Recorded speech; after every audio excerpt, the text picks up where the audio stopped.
기차가 달리려면 레일이 있어야지 기차가 다닐 거 아니겠어요?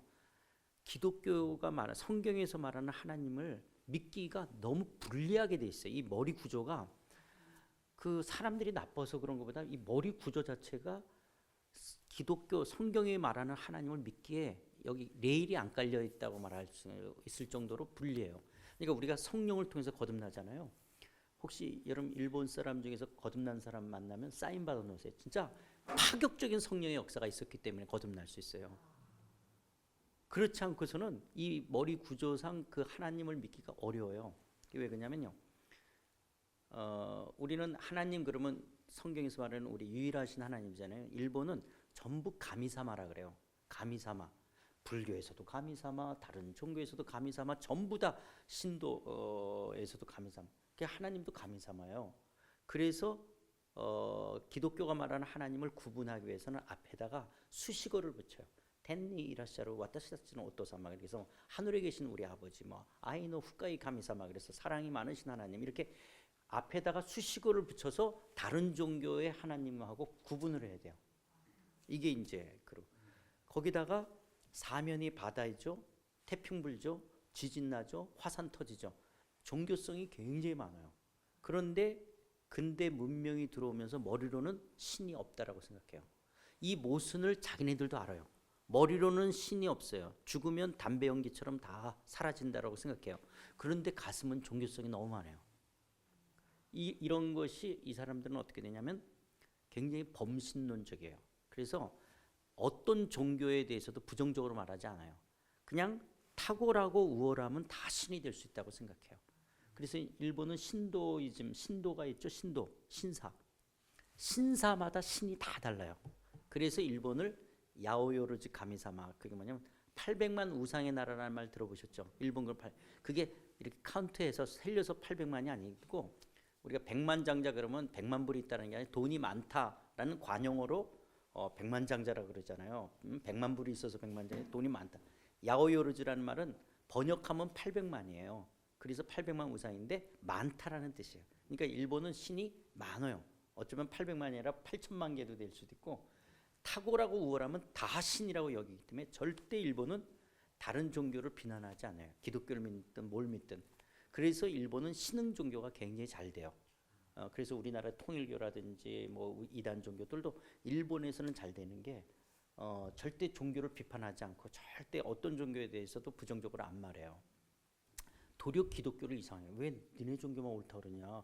기독교는 우리 하나님만 믿어야 된다 이렇게 말하니까 일본에서는 그게 이제 힘든 것이지만, 그래서 이렇게 신론 자체가 정확하게 하나님을 알지를 못해요. 알지 못해서 이게 일본이 기독교를 믿기 어려운 거고, 또 두 번째는 일본은 다른 사람한테 폐를 끼치고 방해가 되면 죄예요. 절대적 개념의 죄 개념이 없어요. 우리 아이가 유치원을 다녔거든요. 일본에서요. 얘가 거짓말하면 학교의 그 유치원 선생님이 너 거짓말하는 건 나쁜 거야 이렇게 가르치잖아요. 네가 거짓말하면 다른 사람한테 어떻게 폐를 끼치는 거지? 네가 이렇게 가르치는 거야. 그러니까 거짓말이라는 죄에 절대성이 없어요. 다른 사람한테 폐를 끼치고 방해가 죄예요. 그래서 일본 사람들의 죄 개념이 굉장히 달라요. 그러니까 기독교는 하나님과의 관계 속에 절대적 개념의 죄잖아요. 여러분 우리 일본이 옛날에 기생관광이라고 한 거죠. 떠나는 사람들이 죄가 아니라 그러면 죄가 아니에요. 다 죄는 상대적 개념이에요. 그래서 일본 말도 빨간 신호등도 같이 건너가면 겁이 없다, 두렵지 않다, 그런 말이 있어요. 우리가 어떻게 정하느냐에 따라서 죄의 개념이 달라져요. 그러니까 기독교의 절대적 개념도 받아들이기 어려워요. 그 다음에 일본은 죽으면 다 천국 같다고 말하는 게 예의예요. 종교에 관계없어요. 불교를 믿든 무슨 뭘 믿든 죽으면 다 천국 같다고 말하는 게 예의예요. 그래서 영화 감독이 죽으면 이분 유명하신 분인데 지금도 천국에서 영화를 찍고 계실 것이다, 이렇게 말하는 게 예의예요. 그래서 일본은 전도 폭발이라고 하는 전도 방법이 안 통해요. 죽으면 다 천국 가니까. 다 천국 간 거예요. 무슨 그 천국을 어떻게 갔냐고 물어보는 이 질문 자체가 그게 그런 거예요. 그리고 가장 큰 게 일본 사람들은 속마음과 겉마음이 다르다 그러잖아요. 이중적이다. 그게 나쁜 뜻이 아니에요. 우리가 평화할 때 화, 그 와의 문화예요. 와의 문화인데, 그래서 혼내와 닷대마의 겉마음과 속마음을 갖고 상대방과 충돌을 일으키지 않아야 되는 거예요. 그게 이중적으로 그 거짓말을 하고 속인 그런 게 아니라, 예를 들어서 상대방이 이거 싫다 그래요. 근데 나도 싫다 나는 좋다 그러면 두 사람의 관계가 어색해지잖아요. 그래서 나는 사실은 싫은데 저 사람이 좋다 그러면 아 좋아요 나도 그러는 거야. 사실 나 싫어해요. 근데 상대방과 부닥치지 않으려고 이 단연. 제가 이제 일본인 교회에 있으면서 그 일본인 장로님이 한 3년 지났는데 그러니까 엄선교사님 일본에 와서 선교사로 살면서 제일 힘든 게 뭐예요? 그래서 이 얘기를 했어요.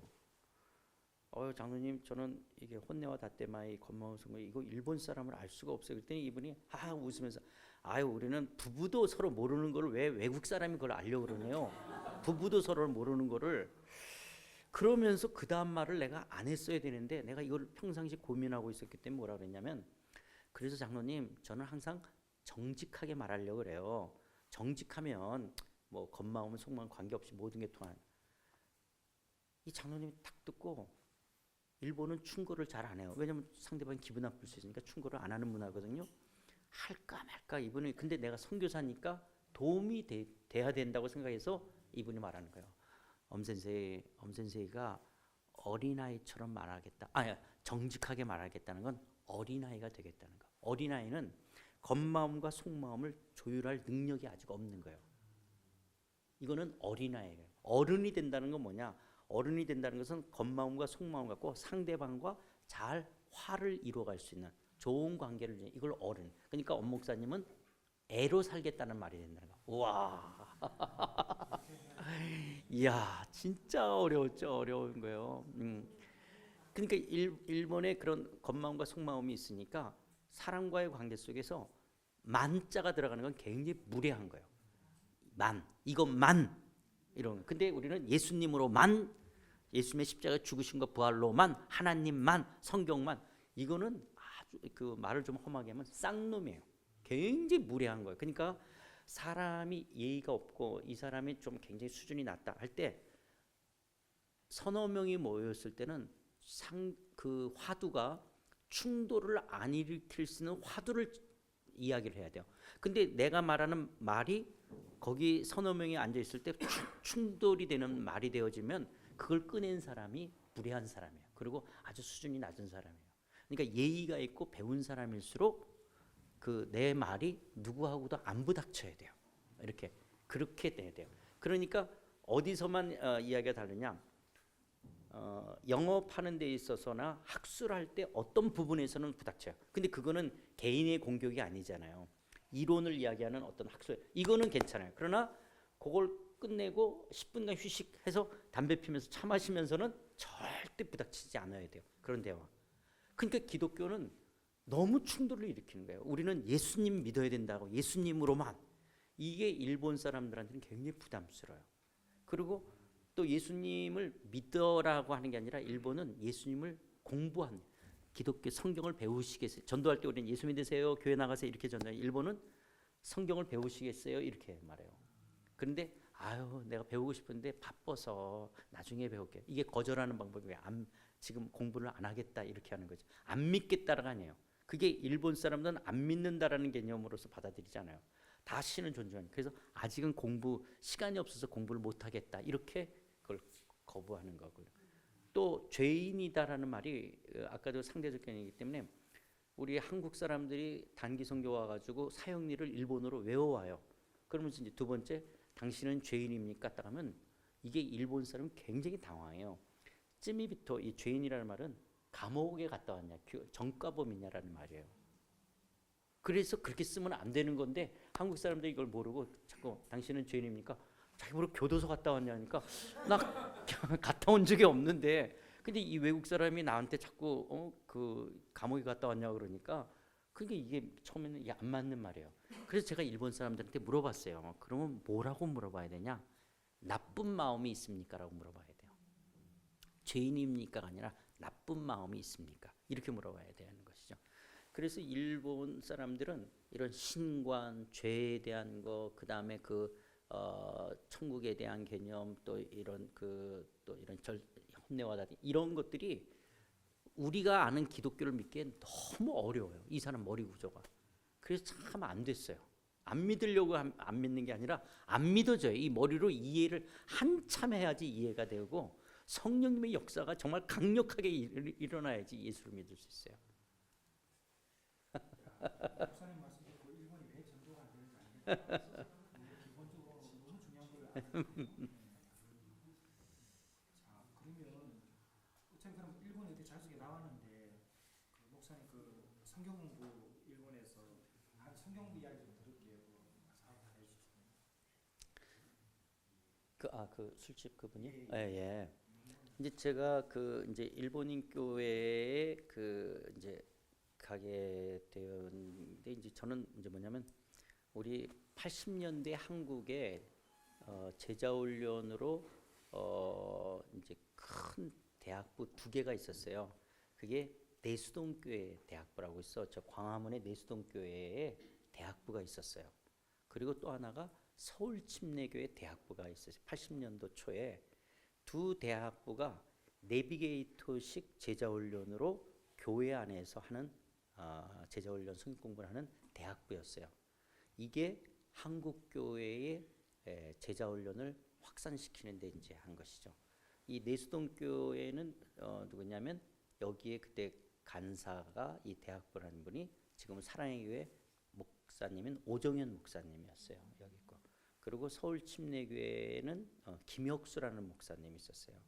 이분들로 그 대학부가 있었는데 서울 침례교회 대학부가 80년대 초에 숫자가 250에서 300명이 나왔으니까 엄청나죠. 대학부가 그때 당시 250, 300명인데 근데 두 교회가 똑같은 내비게이터식 제자훈련을 하는 거였어요.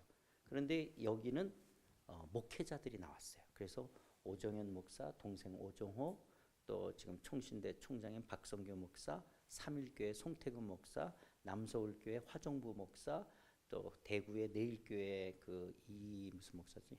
거기 목사. 하여튼 이쪽은 상당한 수가 목사들이 나왔고 서울 침례교회 대학부는 선교사들이 나왔어요. 그래서 하나님이 이 80년대 두 교회를 사용하시는 거예요. 그래서 이쪽은 선교사 그룹, 이쪽에서는 목회자 그룹이 나왔어요. 그 놀랍죠. 그것도 정말 이렇게 된 거예요. 근데 서울 침례교회 담임 목사가 이동원 목사님이었어요. 여기 저기 지구촌 교회 옛날이고 여기는 박이천 목사님이라는 분, 그리고 그 밑에가 오정현, 여기는 김혁수, 이제 이런. 근데 저는 원래 이 합동 측 이쪽 내수동 쪽 그쪽 교단 사람이에요. 그 박이천 목사님이 저희 모교회에 중고등부 사역자로 있을 때 제가 학생이었고 그분이 가르쳤댔거든요. 그래서 이제 근데 이분이 이제 그 내수동교회 담임 목사로 가게 되신 거예요. 그래서 제가 그쪽은 잘 아는데 군대를 갔다 와서 구경을 간 거예요. 이동원 목사님이라는 분이 설교를 너무 잘한다라고 해서 저희 형도 목사인데 그래서 한번 구경을 갔어요. 이야, 진짜 깜짝 놀라요. 제가 다녔던 교회는 수요예배 할머니 장로님들 한 열 몇 명이 모여서 내 주의 보혈 그러면서 드려던 교회거든요. 근데 딱 가니까 그냥 젊은 사람들이 중위층 꽉 차가지고 찬양을 부르고 막 하는데, 그리고 목사님이 너무너무 막 그 쟁반에 구슬이 굴러가는 것처럼 막 이야기하면서 설교해요. 그래서 야, 이런 목사님이 다 있구나. 그래서 이제 수요일 날 구경을 가다가 제가 그 교회로 옮기게 됐어요, 교회를. 그래서 이제 서울 침례교회에 속하게 되어졌어요. 그러다 보니까 이제 저는 선교사로 나가게 된 거예요. 여기는 다 선교사로 나가는 거고 이쪽은 목회자가 되고 그러는 거거든요.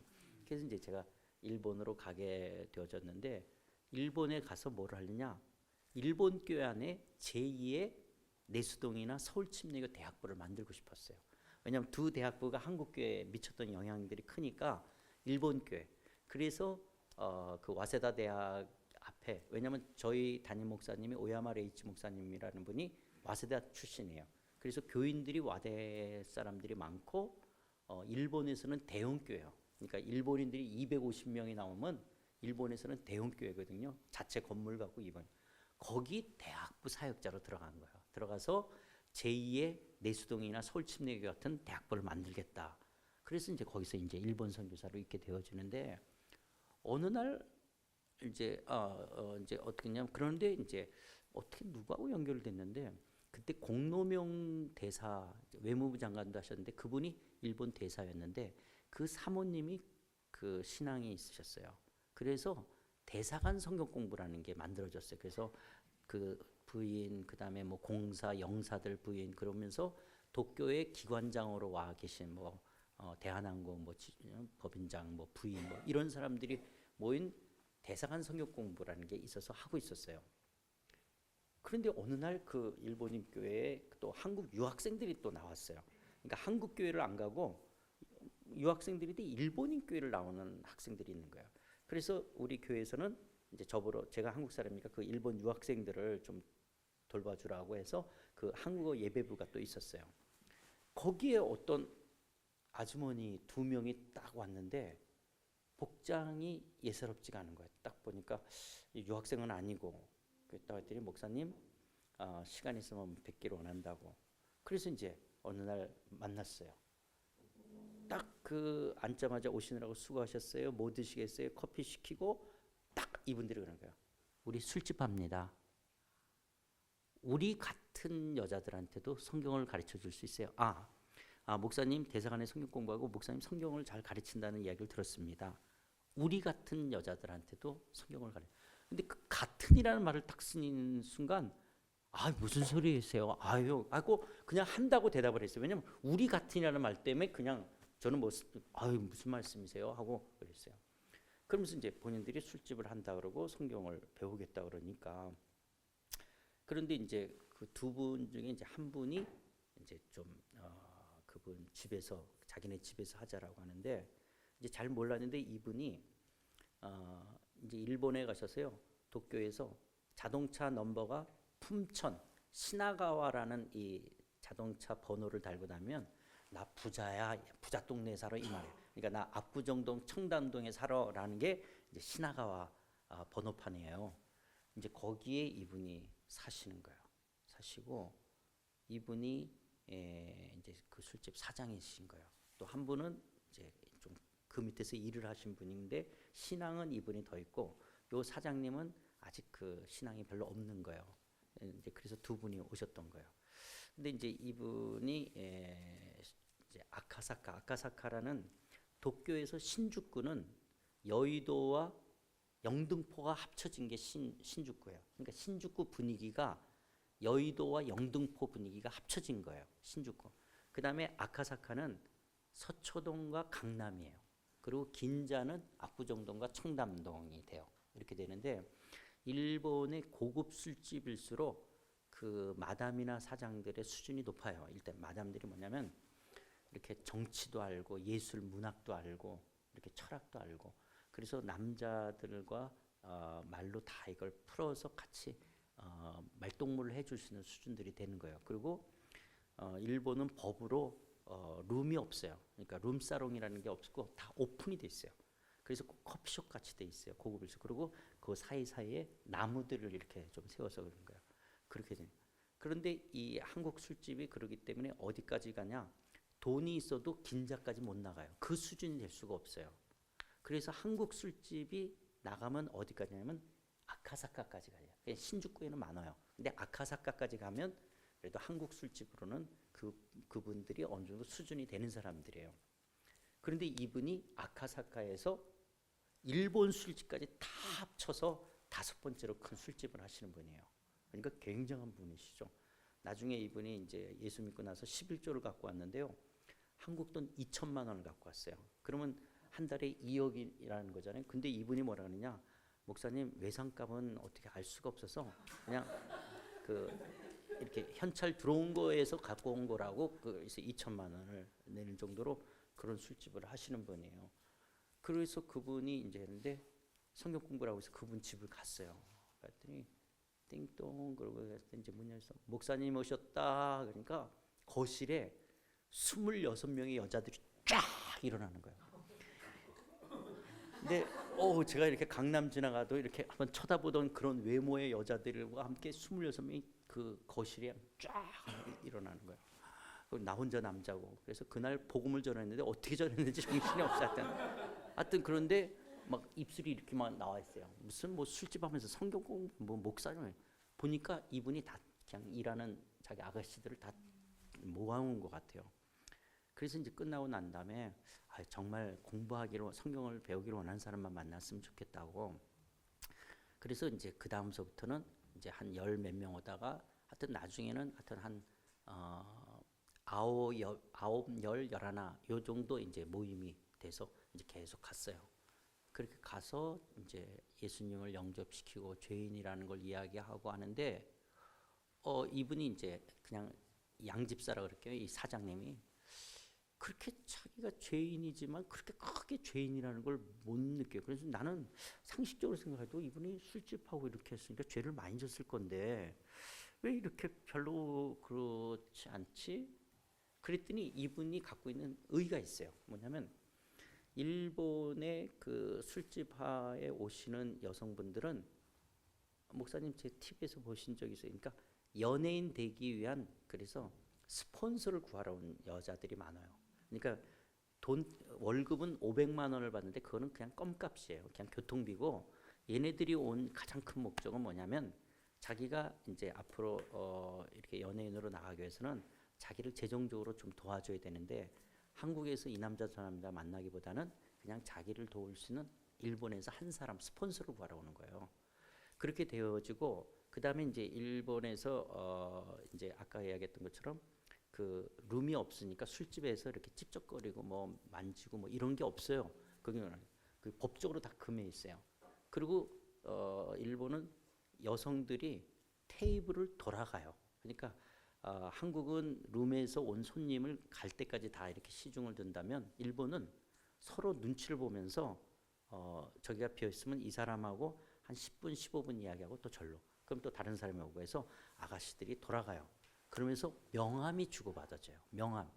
그래서 한국 술집에서 밤에 이루어지는 거는 일본은 다 낮에 이루어지는 거예요.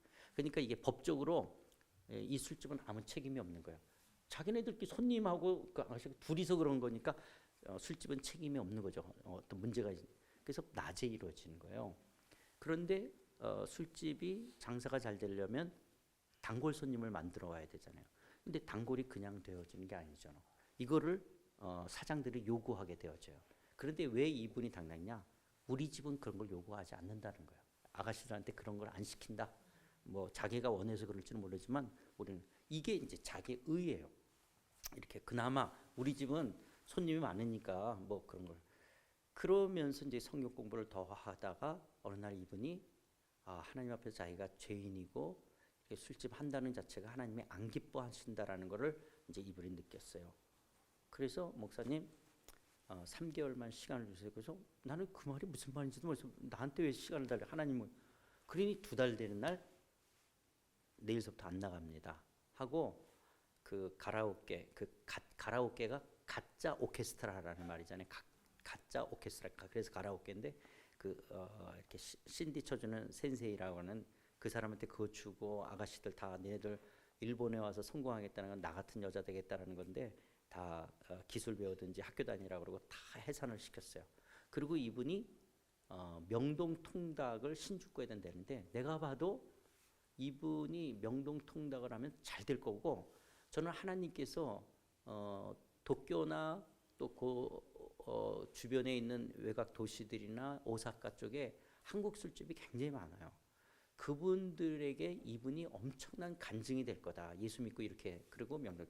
그래서 저는 굉장히 기대감이 있었어요. 잘 될 거라고.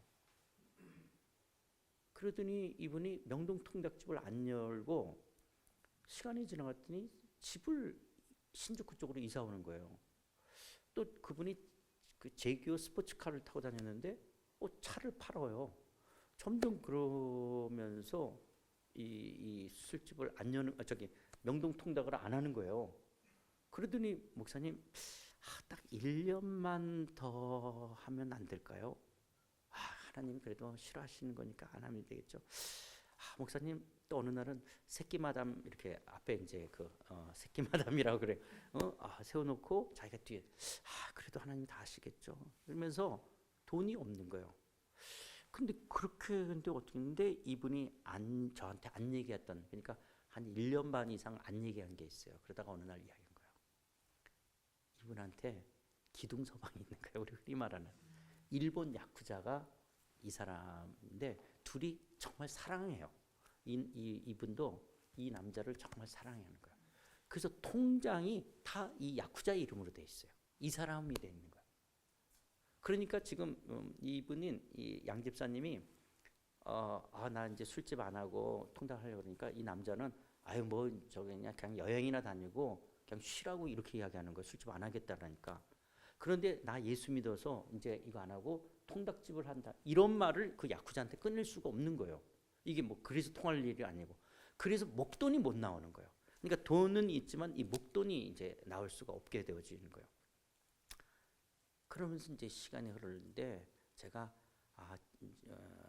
저기 일본을 떠나세요. 그리고 여기 그래서 이분이 왜 이런 술집까지 가게 됐냐면 옛날에는 장녀, 장남 그러면 집을 책임졌잖아요. 집안이 어려웠기 때문에 장녀였어요.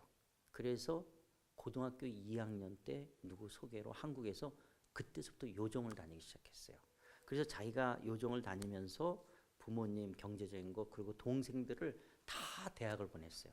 그리고 자기 하나의 희생으로 집안을 다 그렇게 한 거예요. 그래서 이제 동생들이 미국에 있으니까 여행을 갔다 왔더니 제가 미국 가면 그 동생들도 다 누나 여기 오라 그러고 그러는데 영어도 안 되고 뭐 친구도 없는데 자기가 미국 가서 뭐 하겠냐라는 거예요. 그리고 자기 친구들 다 있으니까 그냥 도쿄에 있겠다라는 거예요. 그렇게 되면서 이제 이분이 점점 돈도 없어지고 이제 근데 어느 날 이분이 그 남자하고 헤어졌다고 이야기하는 거예요. 그 남자하고 헤어졌다는 거는 통장을 포기하는 거예요. 그러면서 이분이 엄청난 말을 했어요. 이분은 아카사카의 여왕이에요. 일본 술집까지 다 합쳐서 5번째로 큰 술집이에요. 뭐 한국 술집에서 5번째가 아니라 일본 술집까지 다 합쳐서 5번째로 큰 술집이고 그 골목의 여왕이거든요. 그 아카사카 그 골목에. 그런데 이분이 목사님 천국이 있다면요. 그러면서 야쿠르트를 이렇게 옛날에 팔았는데 그 야쿠르트 가방이 약간 리어카처럼 조그마한 거가 있어요. 이걸 밀고 다녔댔어요. 그때는 이분이 그 얘기를 하는 거예요. 천국이 있기에 자기는 이 아카사카 골목에 야쿠르트 가방을 밀고 들어갈 수 있다는 거예요. 이 아카사카의 여왕이 정말 다 모든 여자들이 다 부러워했던 그 여자가 이제 예수 믿고 돈을 다 잃고 그 야쿠자도 다 포기하고 통장도 포기하고 자기는 천국에 있기에 야쿠르트 가방을 밀고 아카사카 골목을 들어갈 수 있다는 거예요. 결국 그걸 못했어요. 그 명동 통닭을 못하고 경제적으로 계속 이제 좀 어렵게 되고 좀 그러는데 이제 제가 그 일본인 교회 하던 것이 이제 나와서 별도의 이제 모임이 됐는데 거기에 미쓰비시 중공업에 다니는 사별한 남성분이 있었어요. 그냥 아내가 병으로 돌아가셨어요. 그러니까 이제 이분이 양 집사님이 아유 호레비로 살면서 얼마나 고생하나 해서 그냥 반찬을 갖다 준 거예요. 그분을 사랑하는 게 아니고. 근데 남자 편에서는 이 아카사카 여왕이 자기한테 이렇게 반찬을 갖다 주잖아요. 그러니까 이 남자는 또 그런 마음이 아니죠. 그래서 결론은 어쨌든 합법적으로 결혼해서 이분의 그 호적에 처음 결혼한 여자가 돼요. 처음 결혼이 된 거예요. 근데 사실은 이분이 고등학교 2학년 때부터 요정을 다니고 이분 여권은 영국 여권이에요. 그러니까 한국 여자가 영국 여권을 갖고 도쿄에서 술 장사를 하고 있다? 그 말은 파란만장한 인생을 살았다는 거예요. 파란만장한. 그리고 자기 동생들 가족들을 다 먹여 살리고 자기는 이제 돈을 잃어가면서 천국이 있기 때문에 자기는 그 아카사카 골목에 자기는 야쿠르트 가방을 밀고 들어가겠다라고 하는 그런. 근데 여장부예요. 아주 그 전혀 기죽지 않고 점잖고 그다음에 이제 다른 술집 하는 한국 사람들이 무시하기 시작해요. 아유 저기 양마마 그 할렐루야 믿고 망했대 뭐 이렇게 소문이 나는 거예요. 이렇게 좋은 간증이 되는 것보다는 망했다 할렐루야 믿고 망했다 이렇게 이야기가 되고, 그리고 전에는 뭐 대들지도 못하고 뭐 말도 못 섞었던 사람들이 이제 막 함부로 대하고 막 그런 거, 이제 돈이 없고 망했다라는 식으로 되는 거예요. 그런 시간을 이분이 보내다가 아까 말했던 그 미쓰비시 중공업 다니는 그 남자하고 결혼을 했어요. 결혼을 해서 그냥 저는 정말 하나님이 이 여인을 그렇게 일본에 와 있는 여성들에게 큰 간증거리로 사용하실 줄로 생각했거든요. 이렇게 돈을 벌고 뭔가 다른 쪽으로. 그런데 하나님께서는 그냥 평범한 동네 아줌마로 만드셨어요. 그래서 그 남자하고 결혼하고 그냥 동네. 그래서 제가 상하이에 있다가 이제 한번 도쿄를 가서 그분을 만났는데, 이렇게 패밀리 레스토랑에서 만나서 이렇게 하는 거예요. 이분은 그것도 미안한 거예요. 전에는 저를 굉장히 좋은 데서 식사 대접했는데 이제는 그런 패밀리 레스토랑에서 하면서 저한테 임대주택이 된 걸 막 자랑하는 거예요. 도쿄에서 임대주택 하려면 1,000대 1이 넘고 이건 하늘의 별 따기인데 남편이 안 된다고 그러는데 한번 넣어보자고 했는데 자기가 하나님 은혜로 이 임대주택이 됐다는 걸 자랑을 하시는 거예요. 그러면서 저도 잘 됐다 그러고 내려와서 버스 정류장에서 헤어지려고 버스를 기다리는 동안, 영화로 말한다면 난 진짜 그 순간을 잊을 게, 둘이 한 1분 30초 2분 동안 아무 말도 안 하고 섰어요. 근데 이분이 뭘 생각했는지 모르지만 분명히 나 같은 생각을 했을 것 같아요. 저는 그때 뭘 했냐면, 그 아카사카에 살고 그 제규어 스포츠카를 타고 아카사카 골목에 저기 여왕이었던 이 사람이 임대주택 됐다고 기뻐하고 지금 버스를 기다리고 있는 거예요. 이 사람의 인생을 이렇게 쭉 생각하는데, 이분도 목사님이 그 생각을 하지 않을까, 그렇게 생각을 할 것 같아. 그러면서 한 말없이 하면서 제가, 집사님 천국 가면 저보다도 상급이 더 많으실 거예요. 그랬더니 무슨 소리냐고, 이제 자기한테 예수를 알려줘서 감사하다라고 그러면서 가시라고 올라왔어요. 그래서 이제 하고 그러다가 재작년에 제가 또 한번 갔어요. 이제 은퇴했으니까. 했더니 이제 이분이 지금 그 남편하고 잘 살아요. 이제 남편도 이제 나이 차이가 좀 더 있고 하니까 그분은 이렇게 좀 빠지고, 그 남편은 장로님이 됐어요. 장로님 되고 이제 이분은 권사님 같이 이제 있고 그렇게 신앙생활하는데, 유니클로에서 이제 저한테 뭐라도 하나 사주는데 유니클로를 데리고 가서, 옛날에는 자기가 그런 사람인데 저한테 유니클로 옷이 얼마나 좋은지를 막 이야기하는 거예요.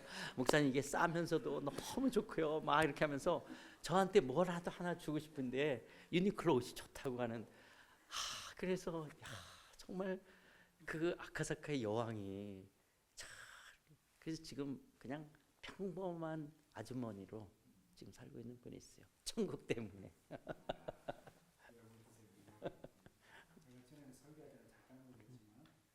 그날 필리핀에서 목사님께 이제 그 말씀을 듣고, 그분에게 천국은 얼마나 좋으면 이 땅에서 모든 것들을 다 내놓고 그렇게 살 수 있을까? 이게 쉬운 일이 아니거든요. 어떠세요? 조집사님 어떤 생각이 드세요? 지은수 선생님, 집사님 어떤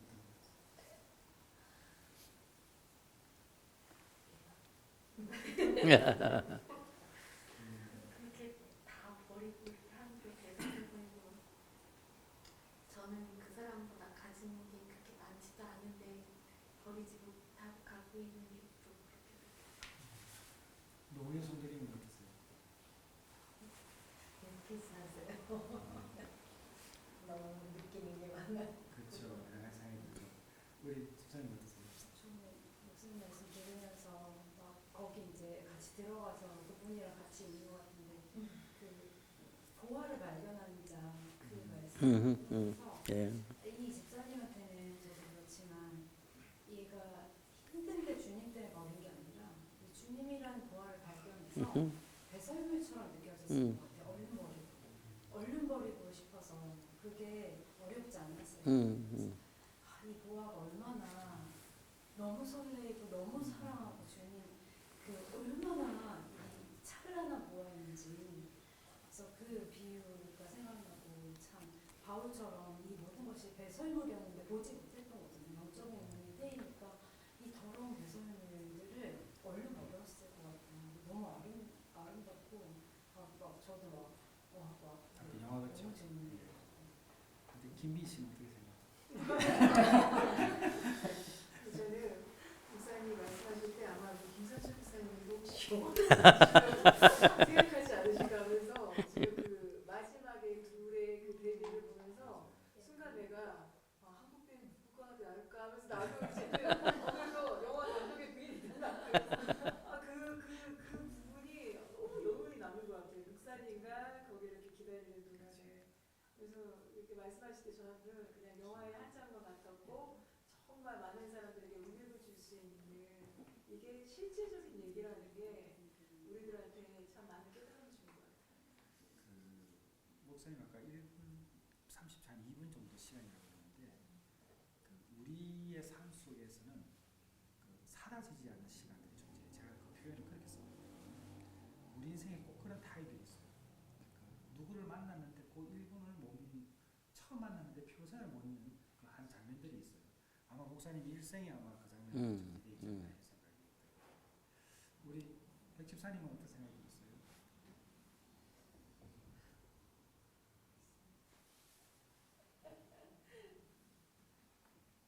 저는 항상 주님이 있기에 잘 버리는 것 같아요. 그래서 너무 버렸구나. 저번주에도 성규 씨랑 싸우면서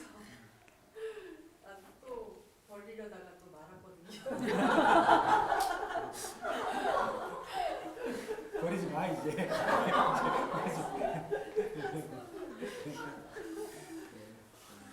우리 집사님, 우리 이경희 집사님. 저는 그 파란만장한 그 여인의 삶이 깊이 실제적으로 공감은 잘 안 되지만 그 삶이 얼마나 고달파인지도 그걸 버린다는 건 쉽지 않았을 것 같고 그만큼 나도 예수님을 사랑하는 게 맞는가 사랑하는가 생각하게 됐고요. 지금의 나의 이런 모든 일상의 평범한 삶을 감사하면서 살아야지. 자, 우리 여성들은 이렇게 공통적으로 이렇게 우리 남성들 집사님 어떻게 생각하셨습니까?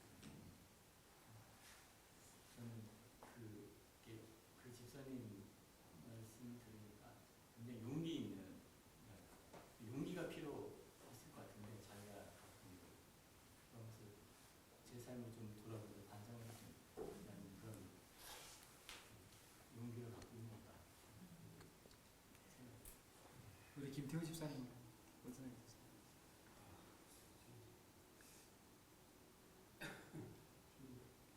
이야기를 좀 졸았어요. 사실은. 시큰둥해요. 나는 지금 좋았어요라고 좋았어요. 스토리를 다 아는지 못해요. 시큰둥이 나오니까 알겠습니다. 이게 난 좋았어요 들었어요. 이런 다 좋았죠. 네. 저는 제가 이분을 안 만났다면, 그러니까 저는 이제 아까 설교하면서 얘기했지만 저는 그냥 뭐 별 특별하게 없이 그냥 학교, 집, 교회 이렇게 자랐어요. 그래서 뭐 죄인이라고 제가 고백을 해도 뭐 짓는 일반 뭐 이런 건 뭐 무슨 큰 죄를 얼마나 졌겠어요. 그랬거든요. 근데 저는 성경을 보면 예수님이 창기와 세리들의 친구다라는 말 이런 것들이 저는 제 생애에 이분을 안 만났다면, 그리고 그분 때문에 그쪽에 계신 분들을 안 만났다면 저는 또 다른 종교인이 됐을 것 같아요. 더군다나 목사로서 굉장히 저는 그분들을 만나면서 하나님의 사랑이라고 하는 것이, 그리고 그분들 사실 죄라는 걸 우리가 보니까 큰 죄 작은 죄 이렇게 하나님이 위해서 보면 다 똑같은 거죠.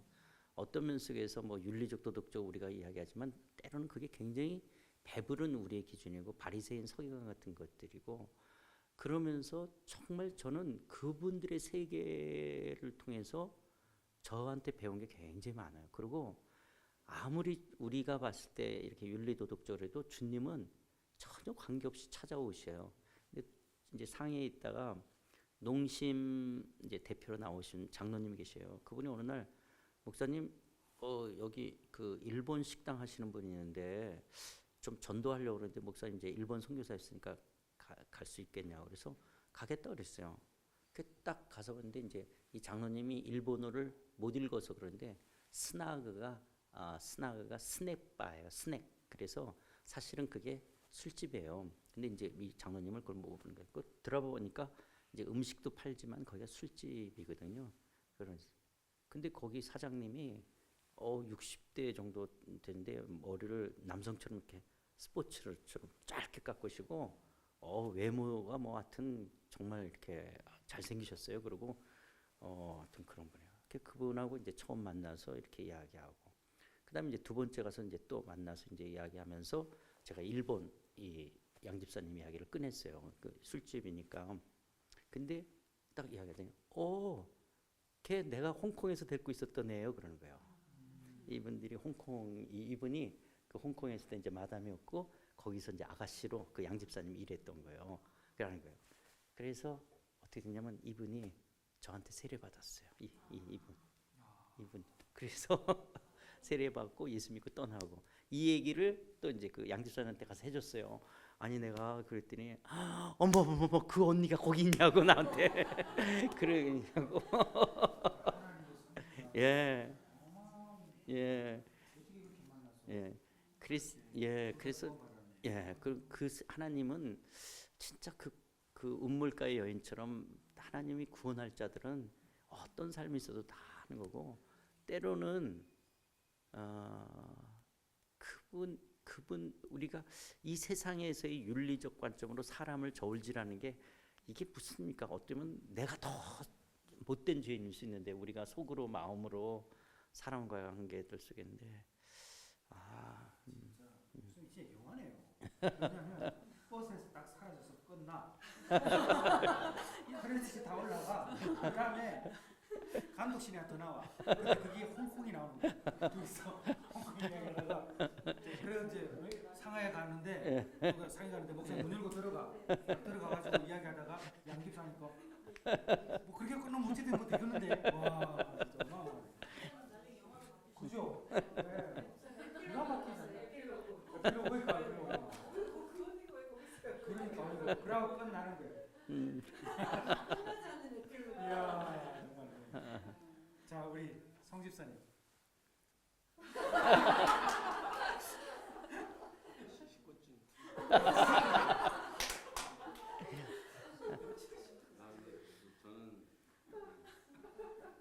저는 그런 생각을 해요 항상.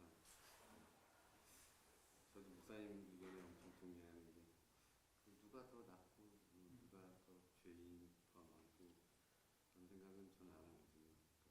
저도 제가 제일 죄가 많다라고 생각을 하기 때문에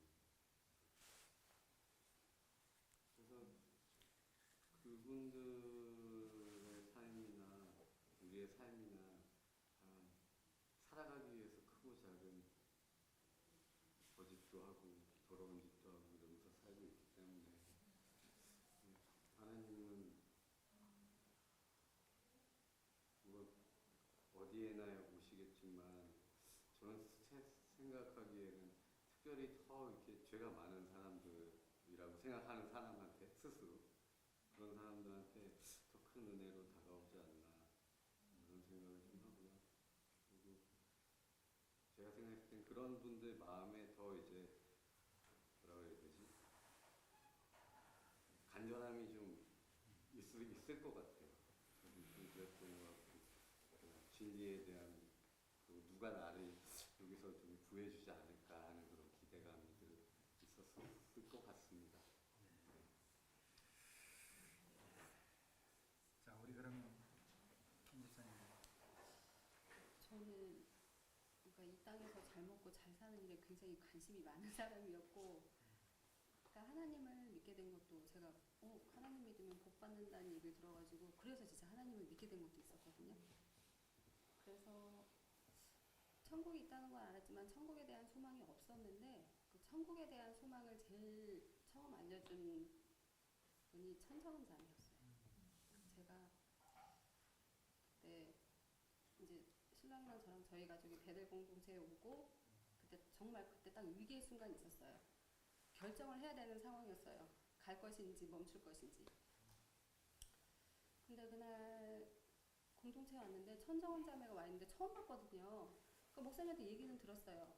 그 암 환자라고 들었는데 너무 이렇게 생기가 넘치는 거예요. 사람이 정말 살아있다라는 느낌이 들 정도로 막 반짝반짝 빛나더라고요. 생기가 막 넘쳤어요.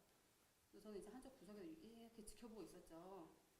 그랬는데 그 자매를 계속 보고 있으니까 궁금해서 뭔가를 물어보고 싶더라고요. 그래서 제가 궁금한 게 하나 있다고 그랬더니 기다렸다는 듯이 나보고 저쪽 방으로 들어가재요. 그 둘이 들어가서 딱 앉았는데 자매님 뭐가 힘드세요? 그래가지고 제가 나는 뭐가 힘든지를 쫙 얘기를 했어요. 그랬더니 결론은 저한테 이 땅에서의 삶은 잠시이고 우리한테는 천국이 있다. 우리는 이제 부활할 거고 이 땅에서의 삶은 잠시뿐이니까 이 땅에서의 잘 견디라고. 천국은 그만큼의 가치가 있는 곳이라고 얘기를 딱 해주는데 그래? 그렇게 좋은 데가 있어? 라는 생각이 들면서 처음으로 소망이 생겼던 것 같아요. 그래서 그냥 멈추지 말고 우선 가자. 한번 갈 때까지 한번 가보자 라고 생각을 했었거든요.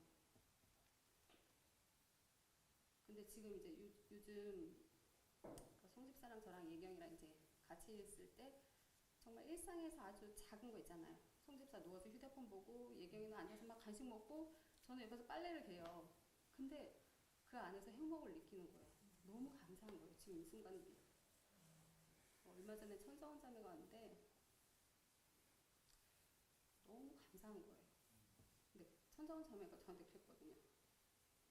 얘기 끝나고 나서 저한테 뭔가 웃긴 얘기를 하나 했어요. 근데 제가 막 깔깔거리면서 웃었거든요. 그랬더니 수많은 사람들한테 천국에 대해서 얘기를 하고 부활에 대해서 얘기를 했는데 마지막에 웃으면서 끝나시는 분들은 이 시간을 정말 잘 견디시더라.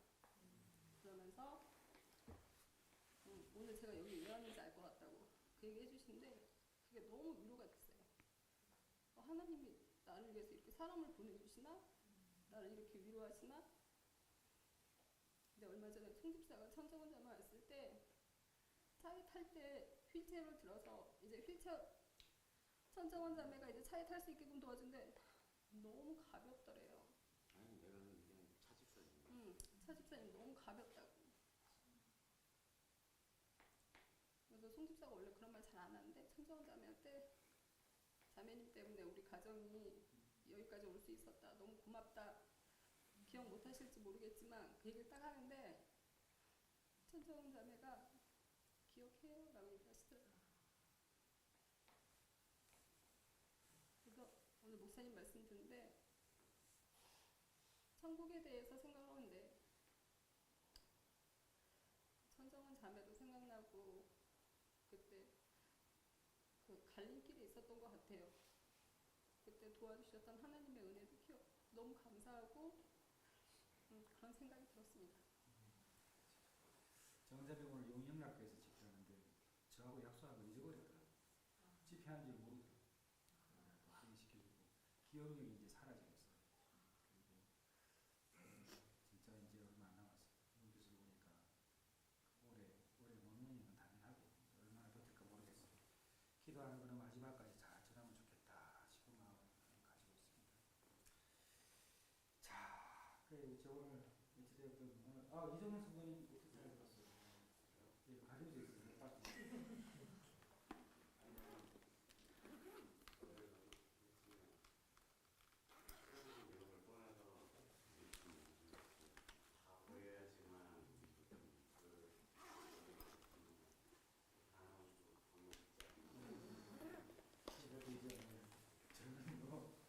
이종현 선생님이 지금 이렇게 앉아 있는 것에도 신기해요.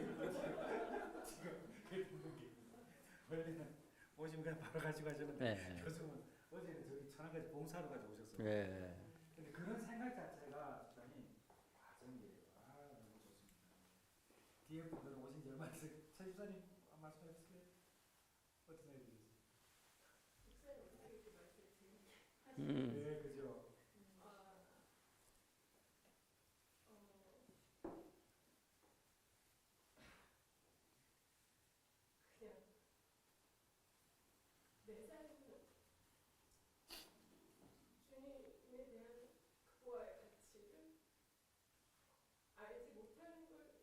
내 삶이 증명하고 있다는 생각이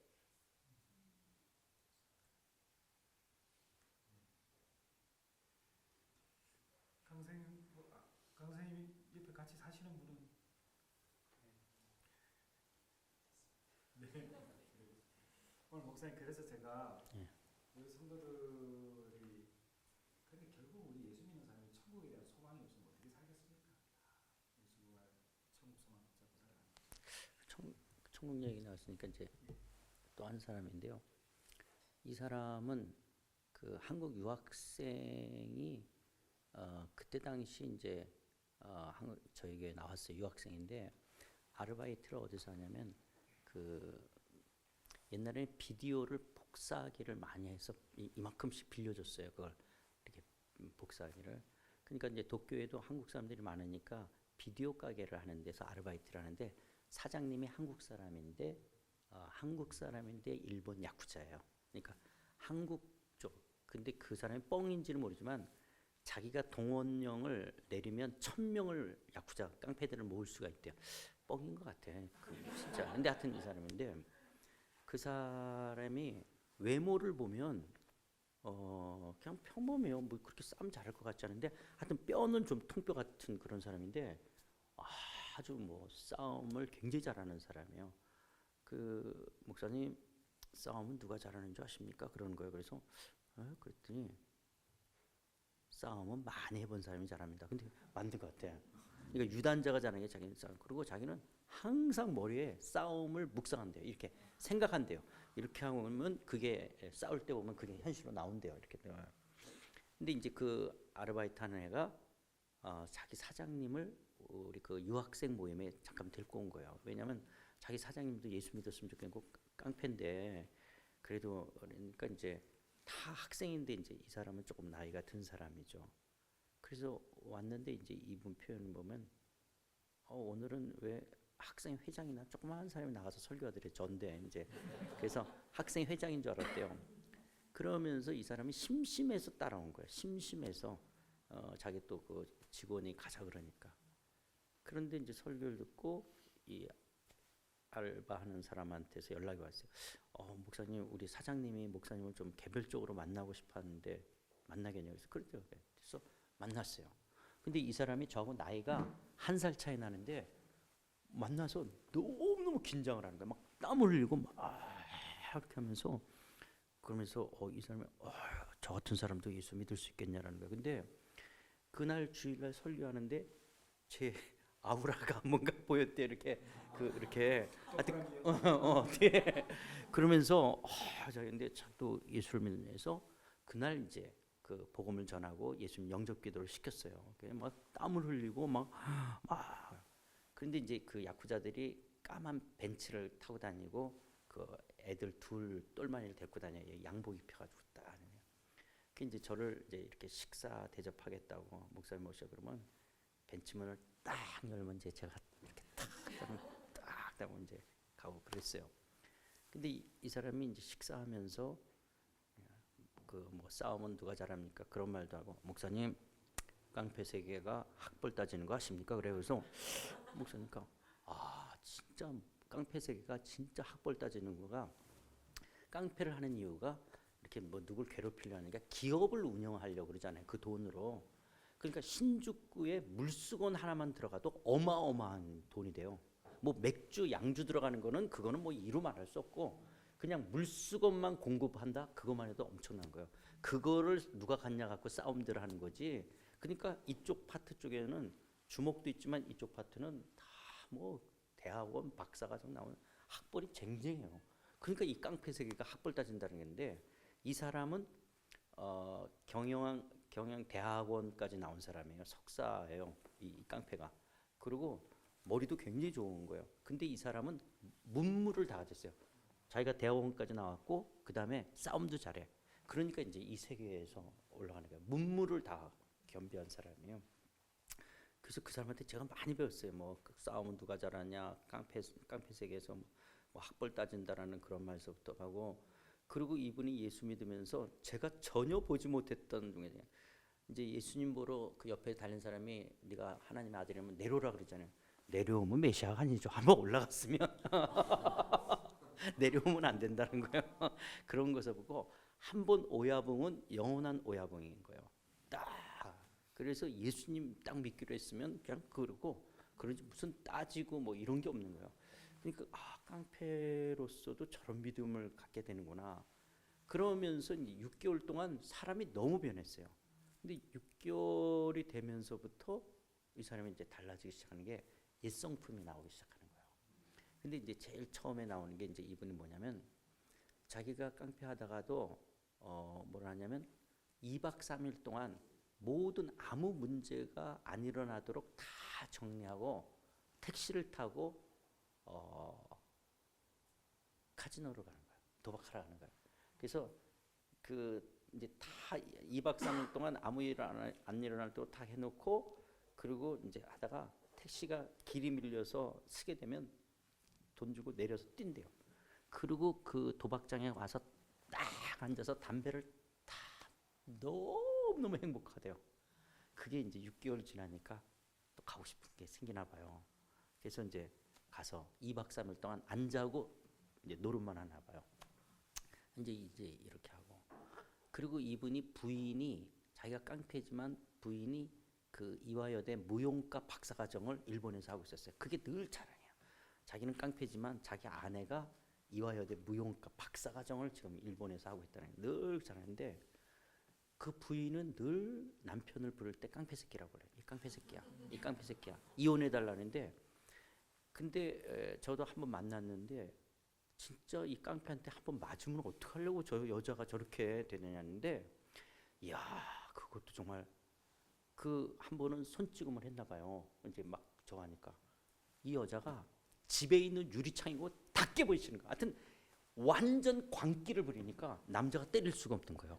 이걸 한 번 건드렸다가는 이 여자가 막 죽자 살자 모든 걸 다 부시니까. 그리고 심지어는 시댁에 가가지고 시댁 문을 저기 유리창 다 깨버렸어요. 이혼시켜달라고. 이혼을 안 한다고. 그러니까 이 깡패는 자기 사랑한다 이거보다는 아내가 자기는 비록 깡패지만 이화여대 무용가 이걸로 데리고 있는 거예요. 근데 늘 아내가 자기한테는 부를 때 꼭 깡패 새끼라고 그러는데 야 이 깡패 새끼야, 야 깡패 새끼 이혼해, 이혼 왜 이러는 거예요. 그런데 이제 술집에서 어떤 여자를 만나서 이제 하룻밤을 자면 그분은 아침에 양말을 빨아놓더래요. 자기는 아내한테서는 그런 걸 한 번도 느껴본 적이 없대요. 아침에 양말을 딱 빨아주고 이렇게 아침 식사를 해주던데요. 그러니까 자기 아내는 늘 깡패 새끼라 그러는데 이 여자를 만나면 그러는 거예요. 그런데 이제 이것도 정리를 해야 되는데 6개월 지나가면서 또 그 여자를 찾게 되는 거예요. 이 여자를 찾게 되고 카지노 가죠 그러는 거야. 그런데 이제 조직에서 알게 됐나 봐요.